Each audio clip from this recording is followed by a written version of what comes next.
Fasbir, maka bersabarlah ya Muhammad ala aza qaumika laka wa takzibihim. Bersabarlah engkau ya Muhammad atas cobaan, derita yang timbulkan oleh kaummu terhadap kamu. Aza itu bahasanya gangguan, bermacam-macam gangguan yang dilakukan oleh kaummu kepada kamu. Bersabarlah. Wa takzibihim, termasuk dusta, kebohongan mereka, propaganda yang mereka lakukan terhadap kamu. Kalau kazaba kan dusta, Pak. Tapi kalau kazaba, menjadi takzib itu mendustakan. Bukan hanya dia yang berdusta, yang tidak percaya, tapi orang lain juga diprovokasi untuk tidak ikut percaya. Itu menjadi takzib. Gitu. Kenapa kamu harus bersabar terhadap bermacam gangguan, cobaan yang datang dari kaummu itu? Fa innallaha sayahkumu laka alaihim. Karena kalau Allah yang akan memutuskan perkara itu terhadap kamu, ya, dan mereka.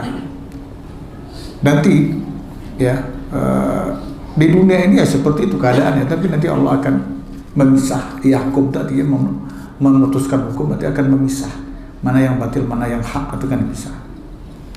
Wala takun kasahibul hut.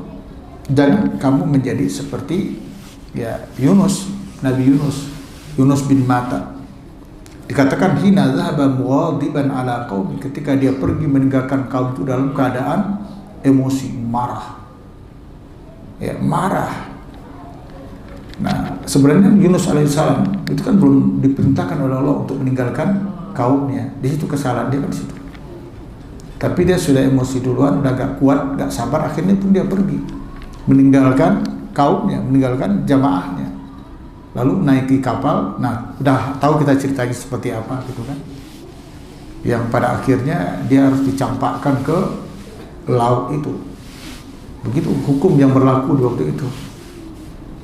Ya, makanya dikatakan laula anta darakahu ni'matun min rabbih. Kalau bukanlah karena dia mendapatkan nikmat dari Allah. Nikmat dari Allah itu artinya ya Allah berikan dia ilham untuk bertasbih kepada Allah. Ya, kita tidak tahu entah seperti apa perjuangan dia di dalam perut ikan besar itu, Pak. Mungkin ditonjok, ditendang, apalah yang tidak dilakukan itu.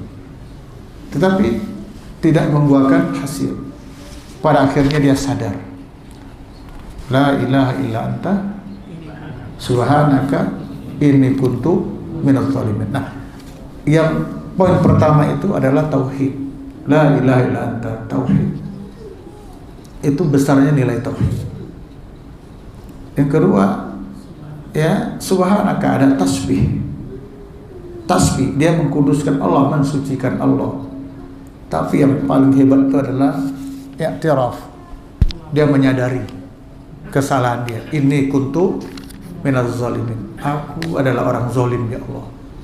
Aku termasuk orang zalim. Apa kezalimannya?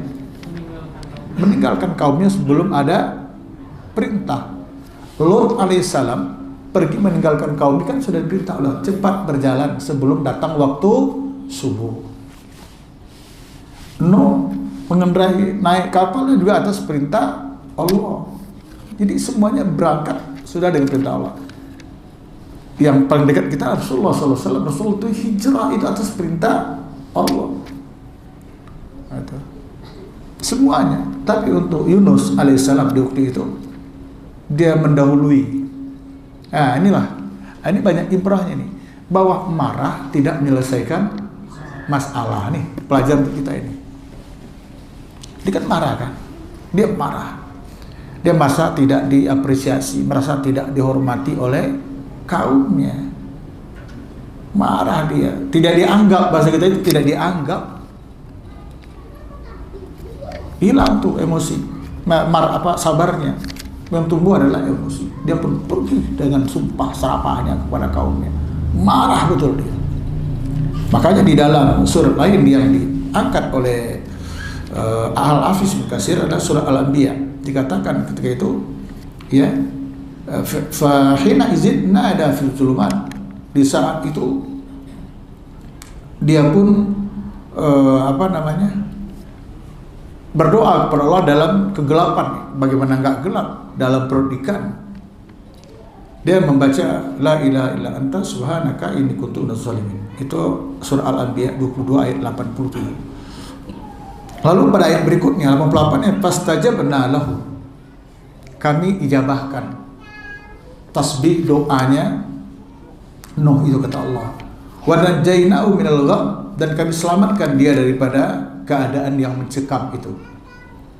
Wa kadzalika nunjil mu'minin. Begitulah cara kami kata Allah menyelamatkan orang-orang yang beriman. Disebutkan lagi di dalam surat As-Saffat misalnya, falaula annahu kana minal musabbihin lalabisa fi batni ila yaumi yub'atsun. Kalau bukanlah Nuh itu bertasbih kepada Allah, niscaya Nuh itu akan berada di perut ikan itu sampai hari kiamat. Gitu sampai ila yaumi lalabisa fi batnihi, niscaya Yunus akan tinggal fi batni di dalam perut ikan itu ila yaumi yub'atsun, sampai hari dibangkitkan, maksudnya hari kiamat. Subhanallah, hadirin Bapak, Ibu-ibu, saya tidak mengajari Bapak-bapak, hanya menyampaikan pesan wahyu ini saja, saya bukan siapa-siapa. Kalau kita bicara masalah cobaan, mungkin yang termasuk yang mustahil bisa selamat itu adalah Yunus ini. Bagaimana mau selamat? Di tengah-tengah lautan, ditelan oleh ikan besar, dan dia nggak luka. Pada ikan itu seperti apa giginya? Bapak, saya pernah nengok di YouTube kemarin itu, ya, dibuka mulut itu giginya kayak gergaji itu modelnya itu, masya Allah. Aduh, kok bisa selamat di situ dia? Selamat. Andai kata berkat dari tonjok-tonjok tenda dan sebagainya digelitik dari dalam kadang-kadang gitu kan, supaya dia batuk, gatal tenggorokannya itu. Andai kata dimuntahkan itu oleh ikan di tengah laut, Yunus juga nggak akan selamat. Ikan hiu yang datang menyerang, atau ikan-ikan lain. Yunus kan nggak bawa pelampung. Kebayang nggak kita? Tetapi berkat tasbihnya itu, berkat tasbihnya, i'tiraf, pengakuan terhadap dosa dan kesalahannya itu, Allah jadikan itu ikan mules sejadi-jadinya, dan harus bergegas untuk ke pinggir laut, ke pantai. Siapa yang nyuruh ikan itu untuk bergegas kencang? Ya, sebelum dimuntahkan harus ke pinggir pantai. Kalau bukan Allah Jalla wa'ala. Apa maknanya di sini? Mudah-mudahan hidup kita tidak terlalu berat sebagaimana yang dialami oleh Yunus alaihissalam. Yunus itu cukup berat loh Pak, cukup berat. Tetapi ucapan dia, la ilaha illa anta subhanaka inni kuntu minaz zalimin, Allah selamatkan dia.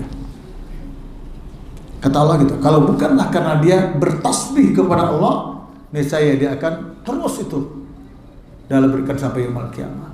Apakah maknanya Allah matikan dia di situ, atau Allah hidupkan sampai yaumul kiamah? Allah kita tidak tahu. Tapi sampai seperti itu, artinya nggak akan keluar. Tapi dampak dari tasbihnya, ya, Allah selamatkan dia. Ini dijadikan dalil oleh para ulama-ulama Ahlussunnah. Kita disuruh banyak bertasbih, berzikir kepada Allah, termasuk dalam kondisi-kondisi yang kita anggap berat dalam kehidupan kita. Hasan Al-Basri rahimahullah taala salah seorang ulama besar dari kalangan tabi'in. Hasan Basri itu bukan sahabat, tapi generasi tabi'in, termasuk min kibari at-tabi'in, tabi'in yang kelas-kelas elitnya ini beliau ini. Hasan Basri itu paling tidak pernah belajar kepada 60 orang sahabat. Ya, ada 60 orang sahabat yang dia menimba ilmu Hasan Al-Basri. Ketika bermacam-macam datang dari umatnya, dari jamaah mengadukan banyak masalah, dia perintahkan apa? Istighfar. Istighfar. Ada yang mengatakan belum dapat jodoh, istighfar. Ada yang belum dapat anak, istighfar. Ada yang hutang belum lunas, istighfar. Bukan istighfar tok maksudnya seperti itu, tapi istighfar diiringi dengan ikhtiar. Ini sama ini, tasbih. Ya, ini ibrah untuk kita, pelajaran untuk kita. Ada hal yang mudah bagi Allah untuk mengeluarkan hambanya dari berbagai kesulitan, sebagaimana mudahnya oleh Allah untuk menyelamatkan Yunus bin Matta alaihissalam dari perut ikan. Itu ibrah yang luar biasa untuk kita.